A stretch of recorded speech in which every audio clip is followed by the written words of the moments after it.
Hello बच्चों, तो आज से हम अपना रिवीजन शुरू कर रहे हैं क्लास 11th का। ठीक है, और ये रिवीजन क्लासेस अगर आप लोगों ने कर ली तो आप 99% जो है पास हो जाओगे अकाउंट्स के अंदर, क्योंकि 1% तो डिटॉल भी साफ नहीं कर पाता और माँ माने डिटॉल का धुला। ठीक है, तो आ जाओ। एक तो पहले ये आप एक क्वेश्चन लिख लो जो आपको करना है विद एडजस्टमेंट का घर से होमवर्क में। क्वेश्चन नंबर 16 का ए पार्ट। ठीक है भाई, 16 का ए पार्ट करके आना है आपको घर से, पेज नंबर 21.88। और फिर हम आज से अपना रिवीजन शुरू करते हैं और चैप्टर स्टार्ट कर रहे हैं हम अकाउंटिंग इक्वेशन। ठीक है, 2 दिन के अंदर हम ये चैप्टर फिनिश कर देंगे और फिर टेस्ट होगा।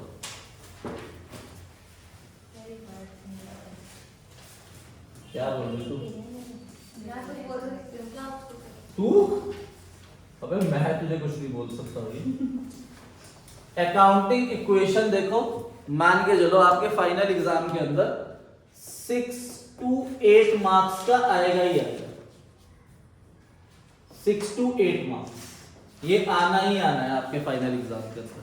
ठीक है, तो इसमें 2 टॉपिक सबसे इंपॉर्टेंट है। ठीक है, पहले तो अकाउंटिंग इक्वेशन का मतलब समझते हैं। इक्वेशन का मतलब होता है, ये आपने मैथ में सीखा हुआ है कि linear equation x + y = z। तो ऐसी अकाउंट्स के अंदर जो इक्वेशन बनती है वो बनती है आपकी capital plus outside liability = assets. ये फंडामेंटल अकाउंटिंग इक्वेशन है, एमसीक्यू भी आता है एग्जाम में। फंडामेंटल अकाउंटिंग इक्वेशन क्या है? Capital plus outside liability = assets. ठीक है भाई, तो एक फॉर्मूला ये हो गया आपका फर्स्ट। अब सेकंड, अकाउंट्स का जो मेन मोटिव है, हम अकाउंट्स क्यों बनाते हैं? हम अकाउंट्स इसलिए बनाते हैं ताकि हम अपने बिजनेस का प्रॉफिट या लॉस कैलकुलेट कर सके। तो प्रॉफिट या लॉस कैलकुलेट करने का एक फॉर्मूला है प्रॉफिट, और अगर लॉस है तो वो नेगेटिव में लिखा जाता है, और अकाउंट्स में नेगेटिव मतलब ब्रैकेट। ठीक है, तो फॉर्मूला है आपका प्रॉफिट लॉस का क्लोजिंग कैपिटल प्लस ड्रॉइंग्स। ठीक है, प्लस कैपिटल विड्रॉन। ये वैसे किसी क्वेश्चन में गिवन नहीं होता कैपिटल विड्रॉन, पर मैं फॉर्मूले में लिख रहा हूं capital withdrawn minus additional capital and minus opening capital. तो ये आपका प्रॉफिट लॉस कैलकुलेट करने का फॉर्मूला है। अब ऐसा नहीं है कि एग्जाम के अंदर प्रॉफिट लॉस निकालने के लिए ही आ रहा है।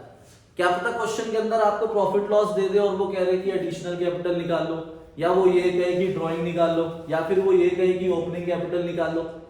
ठीक है भाई, अब देखो हमारा जो ईयर है वो स्टार्ट होता है 1 अप्रैल में और एंड होता है 31 मार्च 2025 में मान लो एंड हुआ, और 1 अप्रैल 2024 में स्टार्ट हुआ।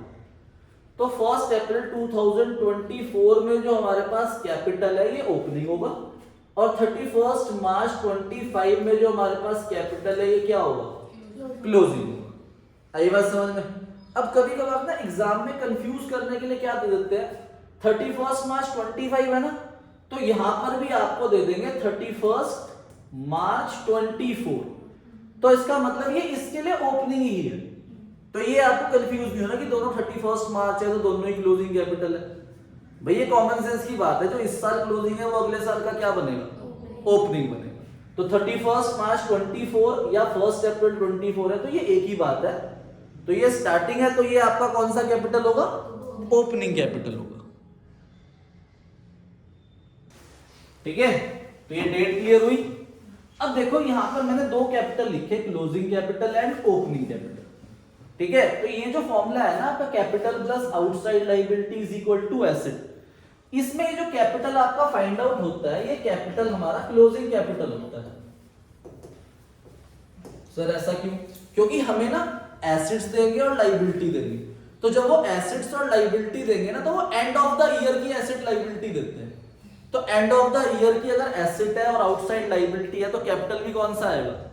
क्लोजिंग। तो आप लिख सकते हो इस फॉर्मूले का दूसरा ऐसे लिख लो, closing capital = asset minus outside liability.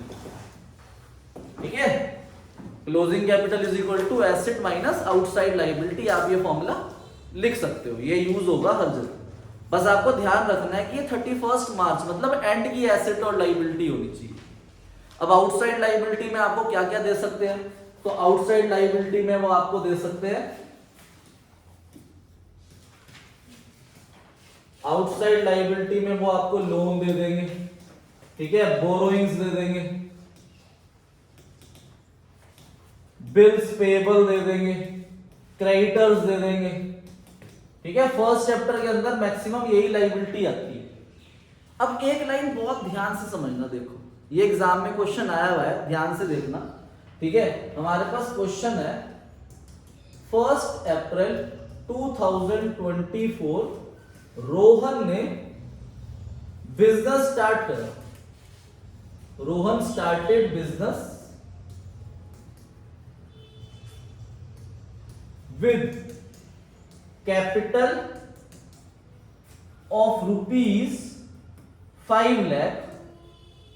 देखो बिजनेस स्टार्टिंग में 1 अप्रैल है ना, तो इसका मतलब कौन सा कैपिटल हुआ, ओपनिंग।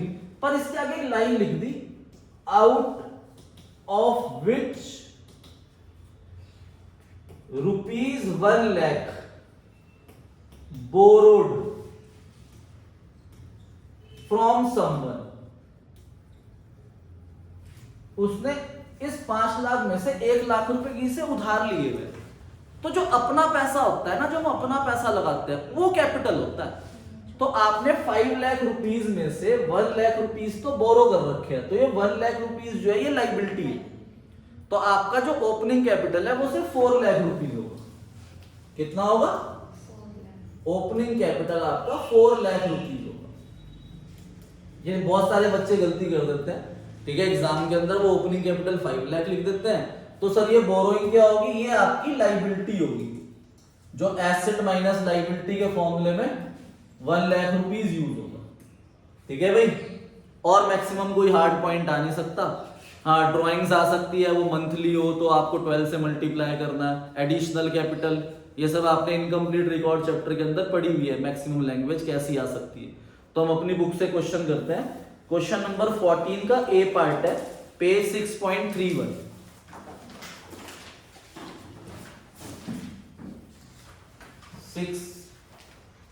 क्वेश्चन नंबर 14 का ए पार्ट, ठीक है भाई। 14 के ए पार्ट पे आओ।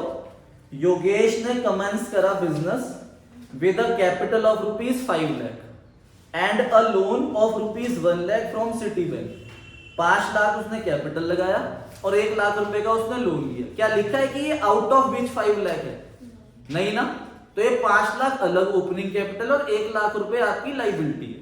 ओपनिंग कैपिटल हो गया 5 लाख, लायबिलिटी होगी 1 लाख, ठीक है। 31 मार्च, अब देखो एंड आ गया 31 मार्च, इसका मतलब इस डेट पे जो एसेट हमें दी हुई है वो हमें क्लोजिंग कैपिटल फाइंड आउट करने के लिए हेल्प करेगी। तो 31 मार्च को उसके पास एसेट है 8 लाख रुपीस, और आगे लिख दिया कि no amount of loan was repaid during the year, कि आपने ये लोन पे नहीं किया। अब जिनके पास पुरानी बुक है ना, उनमें ये लाइन नहीं है लिखी हुई कि no amount of loan was repaid during the year. ये अब लाइन नई बुक में क्यों आई, पुरानी बुक में क्यों नहीं है, क्योंकि सारी फिगर सेम है। क्योंकि उसमें ये लिखा, ये बच्चा एज्यूम ना कर ले कि जो हमारे पास लोन 1 लाख रुपए है, अब वो एंड की डेट में नहीं दे रखा, तो क्या पता वो एंड में ना हो, क्या पता वो पेड हो गया 1 लाख रुपीस पर। अगर मान लो ये लाइन नहीं लिखी आती एग्जाम के अंदर कि आपने लोन रीपे नहीं करा, तब भी आपको वो 1 लाख रुपीस लायबिलिटी में लेना है, क्योंकि पुरानी बुक के अंदर भी 1 लाख रुपीस वो लायबिलिटी में लिया गया है, तब जाके आपका सही आंसर है, ठीक है। तो इस क्वेश्चन के अंदर हमें क्लोजिंग कैपिटल और प्रॉफिट फाइंड आउट करना है। तो सबसे पहले हम क्लोजिंग कैपिटल निकालेंगे। Closing capital is equal to asset minus outside liability, और एक आदत डालो फॉर्मूला लिखने की। अगर आप फॉर्मूला नहीं लिखोगे तो आपको जो मार्क्स मिलने चाहिए वो भी आधे मिलेंगे। 8 लाख माइनस 1 लाख, तो 7 लाख रुपीस आपका क्लोजिंग कैपिटल हो गया। अब हमें प्रॉफिट या लॉस कैलकुलेट करना है, तो फॉर्मूला था क्लोजिंग कैपिटल, और शॉर्ट फॉर्म यूज मत करना, ठीक है, बहुत सारे बच्चों को आदत होती है वो क्लोजिंग कैपिटल को C.C लिख देते हैं, तो ये मत लिखा करो, शॉर्ट फॉर्म्स पूरी लिखनी है, क्योंकि ये थ्योरी नहीं है कि आप इसमें शॉर्ट फॉर्म यूज करो। तो closing capital plus drawings minus additional capital और माइनस ओपनिंग कैपिटल। ठीक है भाई, तो क्लोजिंग कैपिटल आपने अभी फाइंड आउट करा 7 लाख रुपीस। अब ए पार्ट के अंदर क्वेश्चन 14 के ना ड्राइंग्स है ना एडिशनल कैपिटल है, तो हमने उसे 0 मान लिया, और ओपनिंग कैपिटल हमें 5 लाख रुपीस दे रखा है, तो 2 लाख रुपीस मेरे पास क्या आ गया, profit earn during the year. ठीक है, अब इसका बी पार्ट है, देखो अब बी पार्ट के अंदर लिखा है कि जो ए पार्ट है वो सारा कॉमन है। ठीक है, in the above case the proprietor had introduce fresh capital, अब उसने एडिशनल कैपिटल और लगाया 40,000 rupees and had withdrawn 10,000 for personal use. Personal use आ जाए, प्राइवेट यूज आ जाए, डोमेस्टिक यूज आ जाए, हाउस होल्ड यूज आ जाए, इनकम टैक्स आ जाए, लाइफ इंश्योरेंस लिखा हुआ आ जाए, दिस इज ड्रॉइंग्स। तो अब देखो भाई एसेट और लाइबिलिटी तो सेम है, तो जब एसेट सेम है लाइबिलिटी सेम है तो हमारा क्लोजिंग कैपिटल 7 लाख रुपीस ये सेम आएगा बी पार्ट के अंदर भी। तो हमें दोबारा से क्लोजिंग कैपिटल निकालने की जरूरत नहीं है, तो हम बी पार्ट लिख लेते हैं और बी पार्ट में सीधा प्रॉफिट लॉस निकाल लेंगे। ये वाला फॉर्मूला लगेगा, closing capital is 7 lakh and drawing is 10,000 rupees, additional capital is 40,000 rupees and opening capital is 5 lakh rupees, then profit is 1,70,000 earned during the year। तो ये प्रॉफिट लॉस आ गया आपका। ठीक है, तो ये टॉपिक आपका 99% चांस है आपको ये एमसीक्यू में या 3 मार्क्स के क्वेश्चन में जरूर मिलेगा आपके फाइनल एग्जाम्स के अंदर। ठीक है, लैंग्वेज इजी और हार्ड हो सकती है। अब सेकंड, ये तो 100% मिलेगा आपको 4 मार्क्स के क्वेश्चन में और 6 मार्क्स में। ठीक है, 4 मार्क्स में चांसेस बहुत ज्यादा है आने की, 6 मार्क्स में थोड़ी चांसेस कम है, पर मिल जाता है 90% एग्जाम्स में 6 मार्क्स में मिल जाता है। तो हमें ये इक्वेशन बनानी है। अब देखो फंडामेंटल अकाउंटिंग इक्वेशन मैंने आपको बताई, अब उस इक्वेशन को हमें ईच एंड एवरी ट्रांजेक्शन में इक्वलाइज करना है। ठीक है, तो हमें ये फॉर्मेट बनाना, ज्यादातर इसे लैंडस्केप में ही बनाना आप लोग। ठीक है, तो हमने फॉर्मूला पढ़ा था क्या, asset is equal to outside liability, आप सिर्फ लाइबिलिटी भी लिख सकते हो, आउटसाइड लाइबिलिटी प्लस कैपिटल। देखो इसके अंदर ना प्रेजेंटेशन का बहुत अच्छा रोल होता है, तो आपको ध्यान रखना है कि हमारे पास इधर इतने कॉलम हो कि हम यहां पर एटलीस्ट 4 हेडिंग्स लिख सके, और इधर लाइबिलिटी साइड में भी एटलीस्ट आपकी 4 हेडिंग्स आ सके। ठीक है, बहुत सारे बच्चों को पता ही नहीं होता, वो सीधा लिख की जगह ऐसे टेढ़ा टेढ़ा चले जाते हैं, तो ये सीधा लिखना है। ठीक है भाई, और यहां पर इज इक्वल टू ही लगाना है आपको बीच में।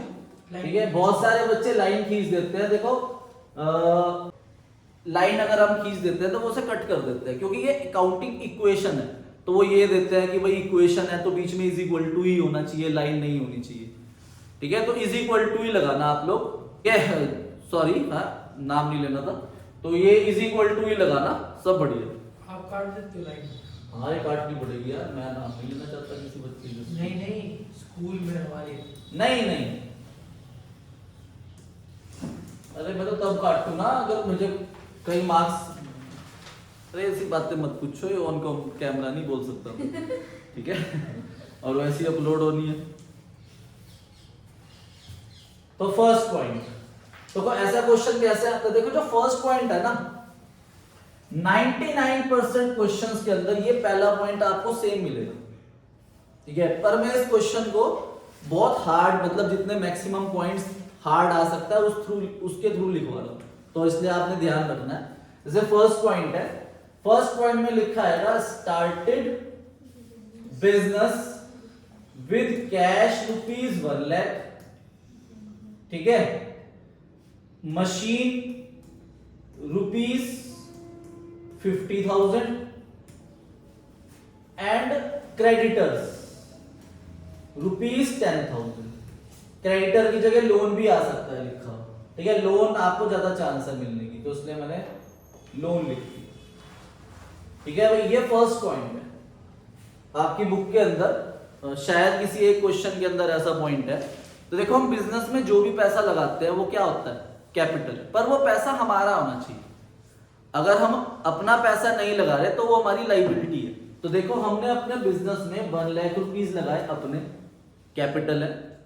मशीन लगाई 50,000 रुपीज, 1,50,000 कैपिटल है, और लोन लगाया 10,000 रुपीज। तो जो लोन है ना, वो आपकी लाइबिलिटी है। तो आपको ध्यान रखना है कि कैपिटल का जो फॉर्मूला होता है वो एसेट माइनस लाइबिलिटी होती है। तो हमारे पास एसेट कितनी है 150 और लाइबिलिटी कितनी है 10,000। तो आप अपने कैपिटल के नीचे 140 लिखोगे।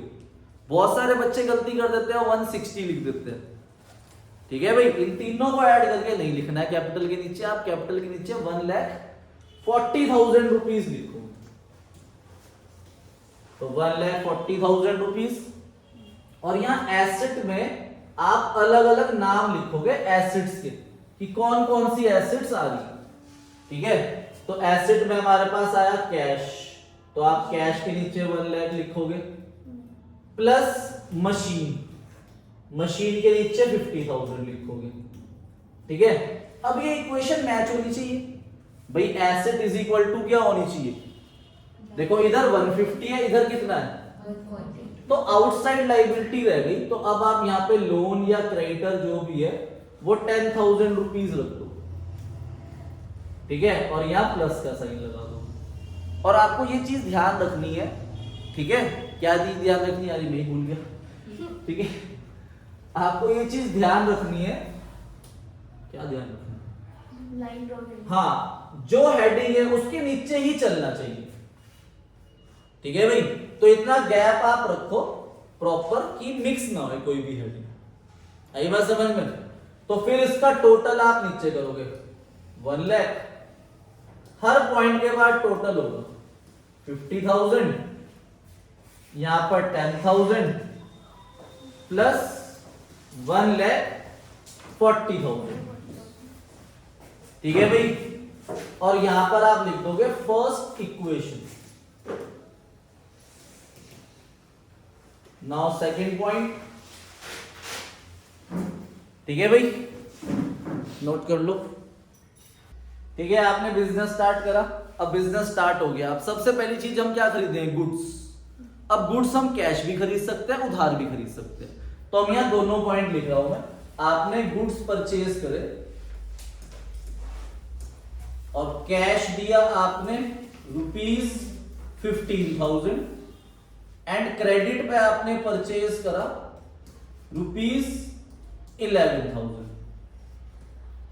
देखो, अगर क्वेश्चन में सिंपल पॉइंट लिखा है गुड्स परचेज ₹15,000, तो वो कैश है हमेशा, कि आपके पास गुड्स आए और क्या चला गया, कैश। और अगर क्वेश्चन में लिखा है goods purchase from Ram, goods purchase from Mohan, या गुड्स परचेज फ्रॉम समवन, किसी भी पर्सन का नाम लिखा है, तो वो उधार है, क्रेडिट है, तो वो लाइबिलिटी बनेगी हमारी। ठीक है भाई, तो अब यहां पर क्रेडिट भी है, कैश भी है। तो टोटल गुड्स हमारे पास कितने आए, 15 प्लस 11 26,000। तो अब आप यहां पर एक हेडिंग बनाओगे, स्टॉक लिखोगे, गुड्स भी लिख सकते हो, कट नहीं होना चाहिए गुड्स भी, पर स्टॉक लिखना चाहिए आप लोगों को। तो स्टॉक हमारे पास, इसी के नीचे आपको लाइन में ऐड करना है 26,000, और आपने कैश दे दिया 15,000, तो कैश में से 15,000 आप माइनस कर दो, और जिसमें कुछ नहीं हो रहा उस पे आप डैश लगा दो, सिंपल। जैसे इधर लोन पे कुछ नहीं हुआ, इधर मशीन पे कुछ नहीं हुआ, तो डैश लगा दो। ठीक है, और 11,000 रुपीज आपने उधार खरीदा, तो इसमें तो ऐड हो ही गया 11,000। तो आपको यहां पर एक नई हेडिंग बनानी है, क्रेडिटर्स, और उसमें आप 11,000 रुपीज ऐड कर दो। सर लायबिलिटी तो वही है। हाँ, लाइबिलिटी आ गई ना क्रेडिटर। तो फिर लायबिलिटी के नीचे ही लगे दो सर। नहीं नहीं, नाम लिखना है क्रेडिटर्स। ठीक है भाई, तो अब आप लाइन ड्रॉ करोगे और टोटल कर दोगे। ठीक है, अब यहां पर आप लिखोगे न्यू इक्वेशन। फर्स्ट के लिए बस आपको फर्स्ट इक्वेशन लिखना है, फिर न्यू इक्वेशन आ जाएगा। तो 1 लाख में से 15,000 गए तो आपके पास 85,000 रुपीज कैश बच गया। 50,000 रुपीज आपके पास मशीन है और 26,000 रुपीज का आपके पास स्टॉक है। और ये भी आपका ऐसे ही आएगा, नीचे 10,000 का आपका लोन है और 11,000 रुपीज के क्रेडिटर है और 1,40,000 रुपीज का आपका कैपिटल है। और आप अपनी उसके लिए चेक कर लो कि भाई इनका सम इधर 140 प्लस 10 150 1,61,000 होना चाहिए, इधर का टोटल भी 1,61,000 होना चाहिए। तो ये हमारी इक्वेशन साथ साथ मैच होती हुई चलेगी। अब थर्ड पॉइंट ध्यान समझना। अब भैया आप गुड्स सोल्ड करोगे। अब जब भी हम गुड्स सोल्ड करते हैं तो गुड्स हमें प्रॉफिट पे सोल्ड करने होते हैं, लॉस पे भी हो सकते हैं, पर बहुत रेयर चांस होती है कि हम लॉस पे गुड्स सोल्ड कर रहे हैं। अब मान लो कि आप गुड्स सोल्ड कर रहे हो तो गुड्स सोल्ड के टाइम पे आपको दोनों चीजें मिलेगी, कॉस्टिंग भी और प्रॉफिट भी, या फिर वो कॉस्टिंग देंगे और सेल प्राइस देंगे। ठीक है भाई, तो उस कॉस्टिंग और सेल प्राइस के डिफरेंस से आप प्रॉफिट निकाल सकते हो। ज्यादातर आपको परसेंटेज देते हैं कि 10% ऑन कॉस्ट, 20% ऑन कॉस्ट या 33 1/3% ऑन कॉस्ट। तो 33 1/3% आ जाए तो 1/3 होता है। अगर कहीं पर भी 33 1/3% आ जाए तो इसको पूरा सॉल्व करोगे आप तो ये 1/3 आएगा, तो आप सीधा फिगर का 1/3 ही कर दो। ठीक है, तो जैसे इसमें पॉइंट आया कि गुड्स कॉस्टिंग, ठीक है, goods costing ₹15,000 sold 1/3 above cost. आपने वही, मैंने 33% को 1/3 लिख दिया, 1/3 अबव कॉस्ट पे आपने सोल्ड करा। अगर इतना ही पॉइंट है तो इसका मतलब है कि 15,000 गुड्स 1/3 मतलब 5,000, तो 20,000 के आपने सोल्ड करे, तो 20,000 आपके पास कैश आ गया। क्या आ गया? कैश। या क्वेश्चन में आपको बोल दिया कैश आपको 10,000 मिला, हाफ कैश मिला और हाफ उधार है। तो अगर हम उधार सेल करते हैं तो हमारे डेटर्स बनते हैं। क्या बनते हैं? डेटर्स। ठीक है, तो 15,000 के गुड्स आपके पास से चलेंगे, जो कॉस्टिंग होगी ना वो स्टॉक में से माइनस हो जाएगी 15,000। तो 15,000 की कॉस्टिंग आपने स्टॉक में से क्या कर दी? माइनस कर दी। ठीक है, और आपके पास 1/3 जो है वो प्रॉफिट है। प्रॉफिट आपका कैपिटल में जाता है। आपको ध्यान रखना है, अगर आपको कोई भी प्रॉफिट हो रहा है, ठीक है, क्या हो रहा है? प्रॉफिट, तो कैपिटल में जाएगा। कोई भी गेन हुआ तो कैपिटल में जाएगा। कोई भी इनकम हुई तो कैपिटल में। ये तीनों चीजें कैपिटल में प्लस होती है। और अगर मान लो कोई एक्सपेंस हो रहा है, कोई लॉस हो रहा है, तो वो कैपिटल में से क्या होती है? या फिर आपने पर्सनल यूज के लिए निकाला तो ड्राइंग्स, वो भी कैपिटल में से क्या होती है? माइनस होती है। और उसके अलावा जिस चीज को आप विड्रॉ करोगे वहां पर जाएगा। जैसे मान लो कैश विड्रॉ करा पर्सनल यूज के लिए तो कैश में से माइनस और कैपिटल में से माइनस। गुड्स विड्रॉ करे पर्सनल यूज के लिए तो स्टॉक में से माइनस और कैपिटल में से माइनस। हमें रेंट पेड करा, रेंट पेड हमारा क्या होता है? एक्सपेंस, तो कैश में से माइनस और कैपिटल में से माइनस। रेंट रिसीव्ड हुआ तो इनकम हुई, कैश में प्लस और कैपिटल में प्लस। मतलब कोई भी ऐसी चीज जो हमें कैश दे रही है पर हमारी एसेट नहीं बन रही, ठीक है, हमारी लाइबिलिटी नहीं बन रही, तो वो कैपिटल में जाएगी और वो इनकम और एक्सपेंस ही होते हैं। ठीक है, फिलहाल वापिस आते हैं। तो 15,000 का 1/3 हो गया 5,000 रुपीज। तो 5,000 रुपीज आपका प्रॉफिट है, कैपिटल में प्लस कर देंगे। तो अब आपको 15 प्लस 5 20,000 रुपीज मिलने चाहिए थे कैश में, पर हाफ कैश मिल रहा है। तो 20,000 का हाफ करोगे, ना कि 15,000 का हाफ। तो 20,000 का हाफ हो गया 10,000 रुपीज। तो आप 10,000 रुपीज कैश में प्लस कर दोगे एंड 10,000 रुपीज आपके डेटर्स में प्लस हो जाएंगे। ठीक है, अब आप टोटल करोगे और फिर फाइनल इक्वेशन, सॉरी हाँ यहीं पे हमारा क्वेश्चन अगर रुक जाता है तो फाइनल इक्वेशन लिखोगे 85 प्लस 10 95,000 प्लस 50,000 प्लस 26 माइनस 15 11,000 हमारे पास स्टॉक बचा और 10,000 रुपीज हमारे पास डेटर्स है और इधर आप ये डैश लगाओगे तो 10,000 रुपीज का ये आपका लोन है, 11,000 रुपीज के क्रेडिटर है और 140 प्लस 5 1,45,000 का आपके पास कैपिटल आ गया। देखो प्रॉफिट से कैपिटल इंक्रीज हो जाता है। आपका कैपिटल कैसे इंक्रीज होता है? प्रॉफिट से, इनकम से, गेन से। और डिक्रीज कैसे होगा? एक्सपेंस से, लॉस से, या पर्सनल यूज के लिए कुछ विड्रॉ कर रहे हो ड्राइंग से, इससे आपका कैपिटल। हाँ, मान लो ये डेटर्स हैं, इसी में समझ लो कितने डेटर्स हैं? 10,000। अब 10,000 के डेटर से हमें सिर्फ 8,000 रुपीज रिकवर हुए, सिर्फ इतना ही है मान लो, तो 8,000 रुपीज के जो भी बचे हुए 2,000 है वो मिलेंगे बाद में। पर अगर क्वेश्चन बोल दे कि नथिंग, कुछ नहीं मिलेगा इसके बाद, वो इंसॉल्वेंट हो गया, तो आप यहाँ से पूरा 10,000 ही माइनस करोगे। कैश में कितना आएगा? 8,000, तो 2,000 लॉस हुआ, कहाँ जाएगा? कैपिटल में से माइनस। तो इस चीज को आपको ध्यान रखना है, ठीक है। बुक के अंदर ऐसा पॉइंट नहीं है कि मेरे को 10,000 मिलने थे, मुझे सिर्फ 8,000 मिले।